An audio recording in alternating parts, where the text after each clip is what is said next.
I'd like to take a moment to share with you a solid conversation that I had with a new client. It's my hope that what I shared with her is a help to you the way it was to her. She's 36 years old. She's a nurse, no children, and she is dating a 40-year-old man, or getting to know rather, a 40-year-old man who is divorced, one child, who is 8 years old, and he has shared custody. She came to me and said, Doc, he's a great guy. He's an engineer. He is working on opening a few lounges as a side business. He's very driven. He's very focused. He's very motivated. We met at that time. It was about 3 months prior to our call. And she said to me, he's a great guy, but he has never heard of your content. And based on the last discussion that they had, he's very curious to hear what I'm going to say to her regarding their situation. I said, well, what's the situation? You've said a lot, but not a lot at all. She said, I like him. We're just getting to know one another, but I have a few concerns.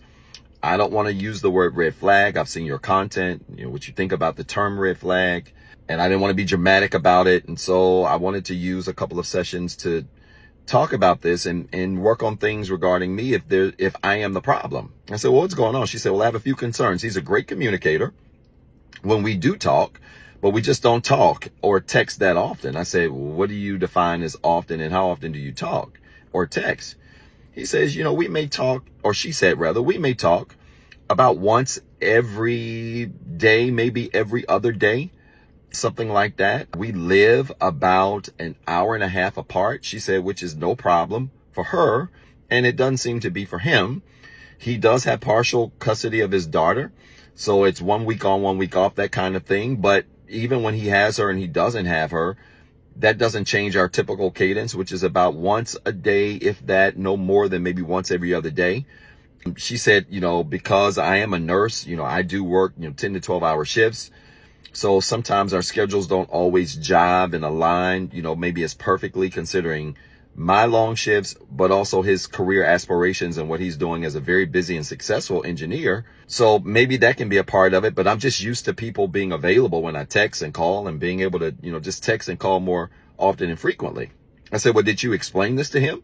She said, I did. I mentioned it to him, but I was very careful because I didn't want to come across as whining. I said, well, I understand that. I said, what was his response? She said, well, he appreciated me bringing it up, but again, he's a very solid communicator. He talked to me about his schedule and his availability, how he manages his day. I'm very familiar with how his day runs. He's very open about that, but he really does work a lot. And he said, he's just getting to know her. And as things, continue to open up, he's sure that things can be better. I said, what's wrong with that answer? She said, I don't know if anything is wrong with it, as much as maybe, if I'm being honest, I've never heard it. That's something I've never really heard before, and I'm not really used to it. I said, ma'am, and she started laughing. I said, ma'am, I appreciate your honesty. she's very light, very friendly woman. I said, I appreciate your honesty in admitting that. I said, what are your other issues? She said, well, it's been just over, like I said, 80 to 90 days. We've been on 3 dates. They were all great. She said the first date was cool. It was just dinner. Second date, we went to dinner, went to a movie and hung out. The third date, we went to a sporting event where we also had dinner and hung out. And I thought everything went well. I said, so then why is this a concern? She said, Doc, don't judge me. I said, I'm not going to judge you, but what happened? She said, well, he kissed her on the third date. He didn't kiss her on the first date. I said, could he have kissed you? She said, I wouldn't have had a problem with that. I find him very attractive, very smart, very intelligent. I wouldn't have had a problem with it, but he didn't. He didn't do it on the second date. So I was starting to wonder if something was wrong with me. He did kiss me on the third date. But by that date, I was actually, wondering if he was going to invite me, back to his place, because he actually drove in town for us to date and to hang out that weekend. And so he had a hotel that he got, and I was thinking he was going to invite me over, and he didn't. He kissed me. We kissed several times. It was a great kiss. It was a great night. And he, drove me back to my place, and he went back to his. And I started laughing, and she was like, Doc, don't laugh at me. She said, am I really, the problem here? I said, has he expressed interest in you at all verbally?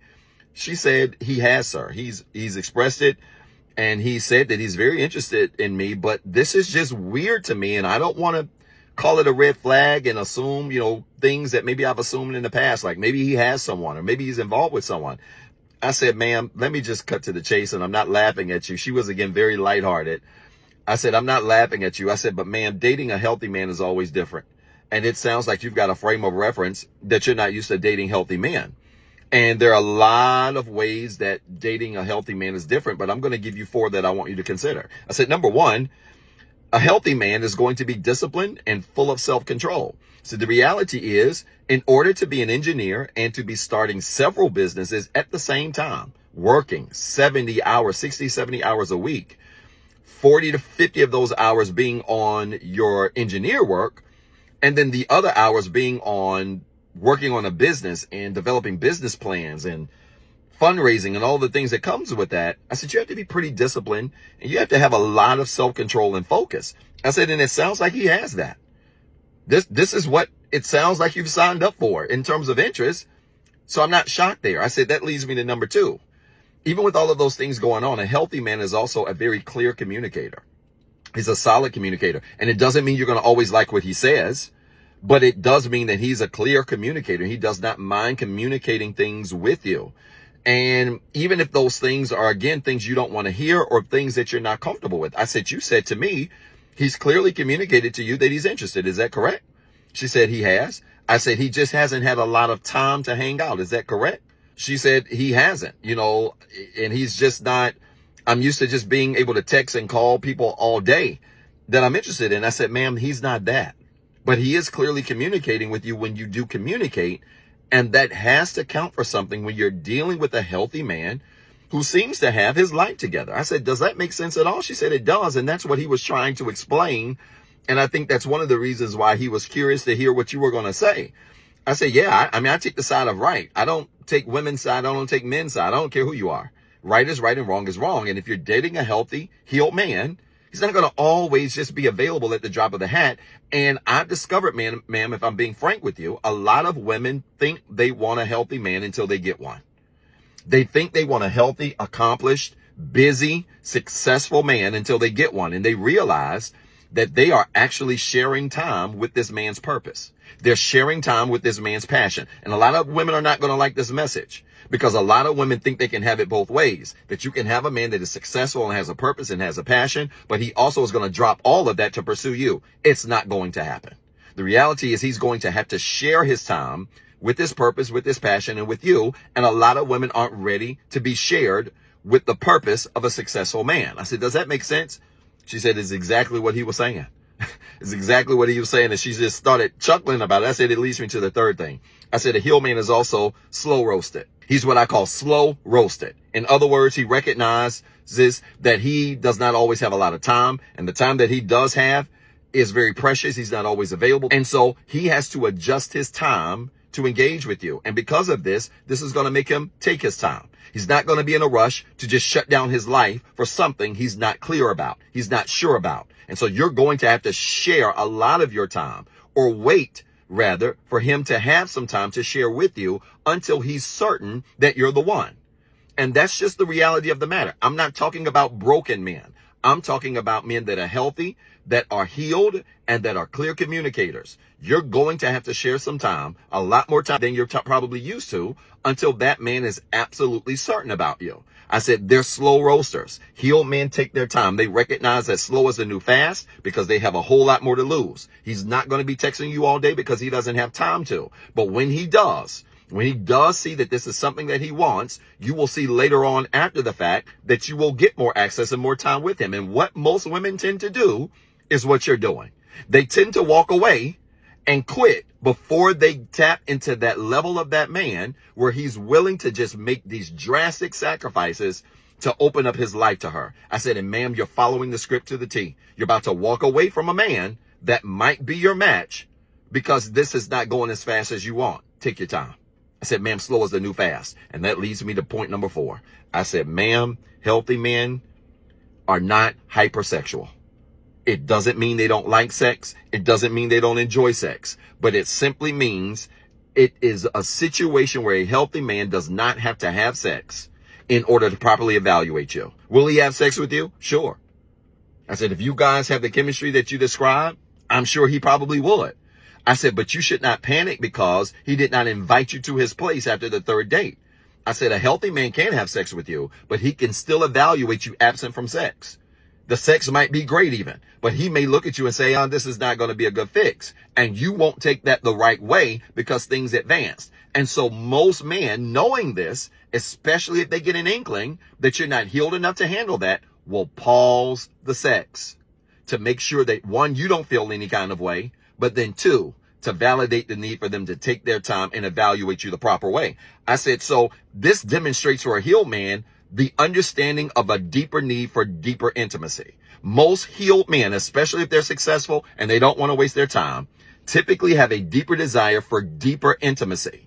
And sex is intimacy, but there are deeper levels of intimacy that comes with human interaction that helps a healed person recognize if this person is the one, like emotional control, like discipline, like the ability to take your time. These things speak to things that enhance intimacy on a much deeper level. I said, ma'am, does that make sense? She said, it absolutely does. I said, ma'am, you're self-sabotaging the situation. And I want to share a very quick analogy with you. I have a friend who is growing a tomato garden on her deck.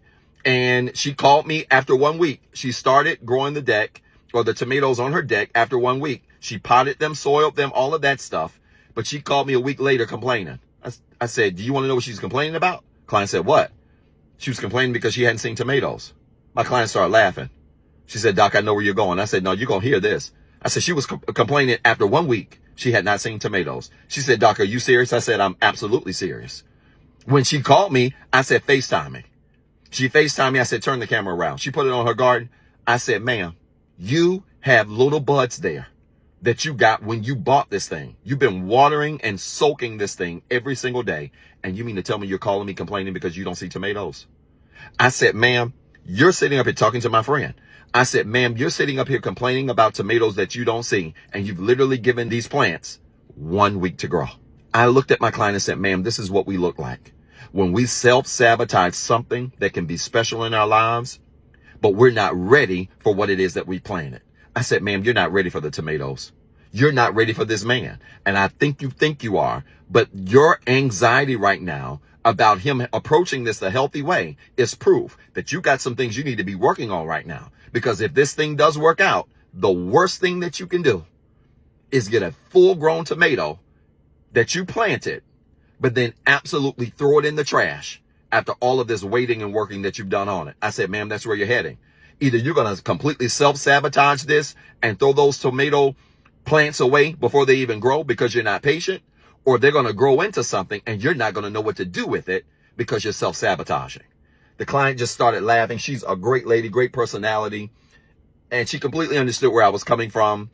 And we pivoted and we started working on her values so that she can identify the things that are important to her, really deal with her anxious attachment style.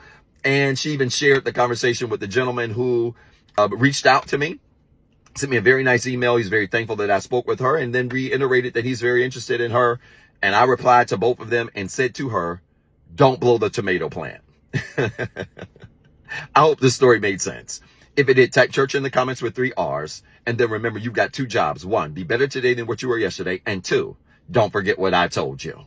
What's up, everybody? This is Dr. Zeb. Listen, I've been dying to make this announcement for a very long time now, and I'm pleased to say that Inspire Nation has officially launched. Yes, we finally got a Facebook and YouTube community group where we're going to have exclusive content, exclusive shorts, exclusive discussion prompts, where we're going to engage with other people literally around the world who are on the same healing journey that we're on. I need you to go find these pages right now on Facebook and YouTube.